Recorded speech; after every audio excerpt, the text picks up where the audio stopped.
अस्सलामुअलैकुम। सितारों से आगे के एक नए एपिसोड में खुश आमदीद। मैं हूं आपकी मेज़बान अबीरा अहमद और आज हमारी मेहमान बनी है फरा नवाज, जो हमारे कॉलेज में इस वक्त first year federal pre medical की तालिब इल्म हैं और बहुत ही शानदार नंबरों के साथ मैट्रिक में भी कामयाबी हासिल कर चुकी हैं। अस्सलामुअलैकुम। वालेकुम अस्सलाम। आपको हमारे कॉलेज में खुश आमदीद। मैं आपसे ये जानना चाहूँगी कि आपके मैट्रिक में कितने नंबर आए और क्या परसेंटेज थी? मेरे मैट्रिक में 1059 मार्क्स थे और परसेंटेज 95% थी। माशाल्लाह, बहुत ही शानदार नंबर थे। मैं आपसे ये जानना चाहूँगी कि आपने किस स्कूल से अपने मैट्रिकुलेशन को पास किया? मैंने government college IMCJ I-10 Islamabad से मैट्रिक पास किया था अपना। माशाल्लाह, आपके इतने शानदार नंबर थे, तो आप क्या समझते हैं कि इसमें आपके स्कूल का और टीचर्स का कितना हाथ था? जब मैंने मतलब कि 1 क्लास से कॉलेज ज्वाइन किया, मतलब कि IMCJ I-10 में पढ़ते थे ना 1 क्लास से, तो मतलब कि तब भी टीचर्स इंटरेक्शन रखते थे। 5 क्लास तक भी इंटरेक्शन था टीचर्स का, 5 क्लास के बोर्ड तक भी मतलब कि बहुत अच्छी तैयारी करवाते थे।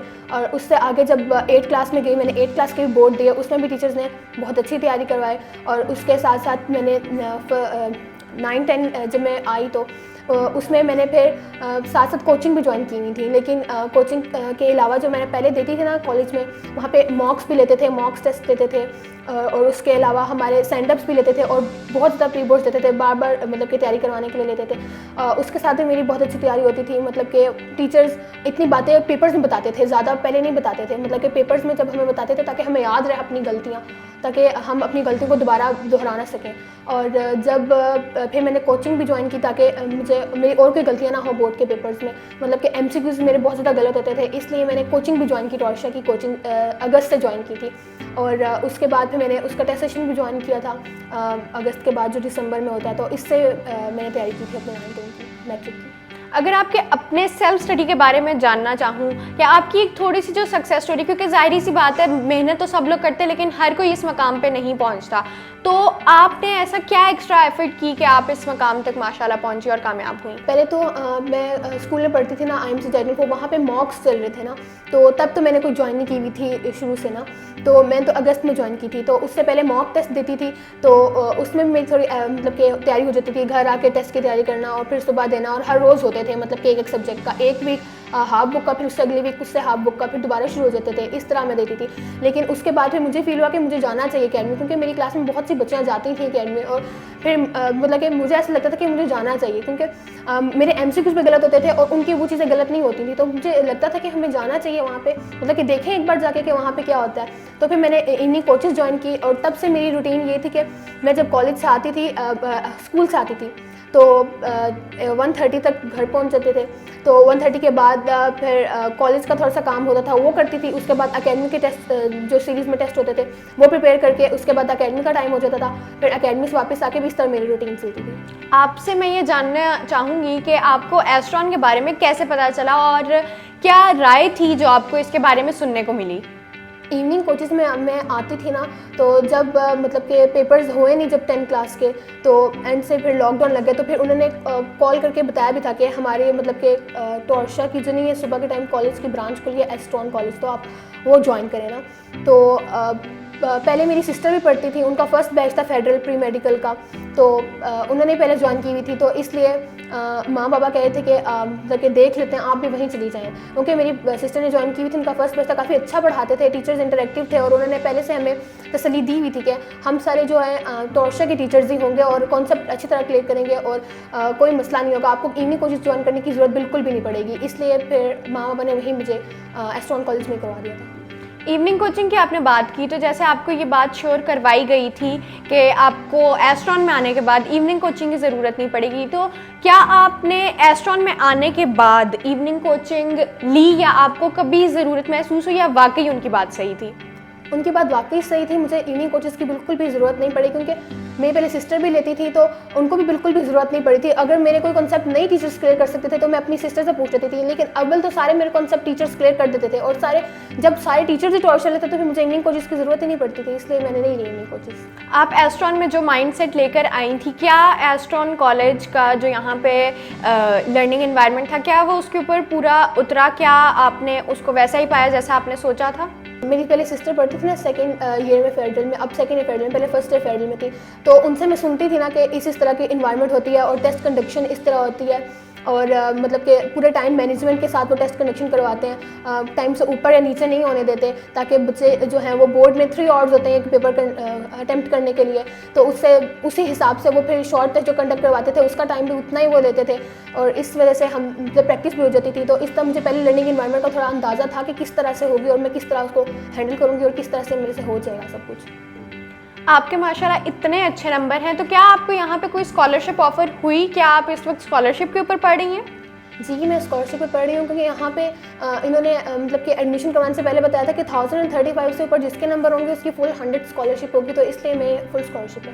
बिल्कुल, स्कॉलरशिप प्रोग्राम्स तो यहाँ पे बहुत ज़्यादा ऑफर किए जाते हैं, और आप लोगों को भी अगर बताते चलें तो यहाँ पर वेरियस नंबर्स के ऊपर वेरियस स्कॉलरशिप्स का आपको प्रोग्राम्स मिलते हैं। जैसे 1012 से ऊपर आपको 75% मिलती है, और 1034 से ऊपर जैसे इन्होंने बताया 100% मिलती है। इससे नीचे के नंबर्स के लिए भी आपके पास वेरियस स्कॉलरशिप्स हैं। और सबसे अच्छी बात जो है वो ये कि जो लोग नीड बेस होते हैं, जो अफोर्ड नहीं कर सकते पर वो फिर भी आगे पढ़ना चाहते हैं, तो उनके लिए भी Astron college scholarship programs offer करता है। उनके लिए प्रॉपर अलग से अकाउंट है जिसके अंदर से उनकी जो पूरी कॉलेज के एक फाइनेंसेस हैं उनको फाइनेंस किया जाता है।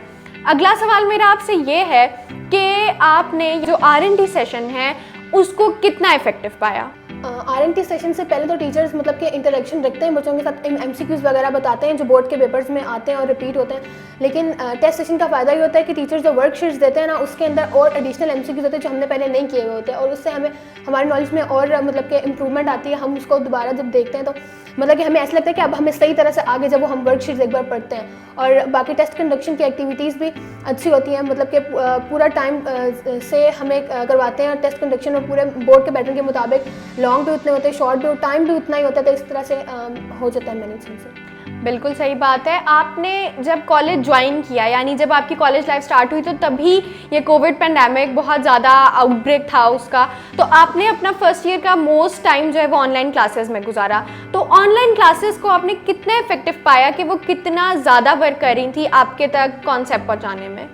पहले तो जब मतलब कि हमारे शुरू से ऑनलाइन क्लासेस शुरू हुई थी ना, तो पहले तो मुझे थोड़ी मुश्किल हुई थी, मतलब कि 1-2 चैप्टर्स तो मैंने पहले थोड़े से कवर किए हुए थे घर में, लेकिन जब 1-2 चैप्टर्स के बाद जब मतलब कि ऑनलाइन तब भी सिलसिला शुरू था ऑनलाइन क्लासेस का, 2nd-3rd चैप्टर के बाद भी, तो उसमें मुझे थोड़ी सी मुश्किल हुई थी शुरू में करने में, क्योंकि मैंने पहले वो चैप्टर बिल्कुल भी नहीं किए हुए थे और ऑनलाइन समझे थे, और कभी ऑनलाइन में प्रॉब्लम भी बहुत होती है, कभी नेटवर्क इशू होता है, कभी कुछ होता है, कभी कुछ, तो इस वजह से थोड़े से आगे मुश्किल हुई थी। लेकिन फिर आगे मुश्किल हुई जब फिजिकल थोड़ी देर के लिए शुरू होगी, तो फिर बंदा मतलब कि हो गया था, इतना इंटरेक्शन हो गया था ऑनलाइन क्लासेस में कि फिर बाद में हमें मुश्किल नहीं हुई ऑनलाइन क्लासेस लेने के लिए। कॉलेज वालों की तरफ से ऑनलाइन क्लासेस के लिए कितनी एफर्ट पुट की गई? क्या वो effort up to the mark थी? क्या उन्होंने पूरी कोशिश की कि आप तक कॉन्सेप्ट्स पहुंचे?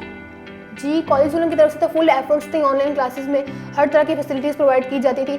अगर बच्चा क्लास में क्वेश्चन नहीं पूछ सकता तो सर कहते थे आप पर्सनली हमसे क्वेश्चन पूछना। व्हाट्सएप ग्रुप्स बनाए हुए थे सारे सब्जेक्ट के टीचर ने, इवन के साइंस सब्जेक्ट के टीचर्स ने अलग बनाए हुए थे, और बाकी जो आर्ट्स के सब्जेक्ट्स हैं जैसे इंग्लिश और उर्दू सर ने अलग बनाए हुए थे ग्रुप्स कि आपको जो प्रॉब्लम होती है आप नहीं क्लास में शेयर कर सकते तो आप वहाँ पर शेयर कर लें।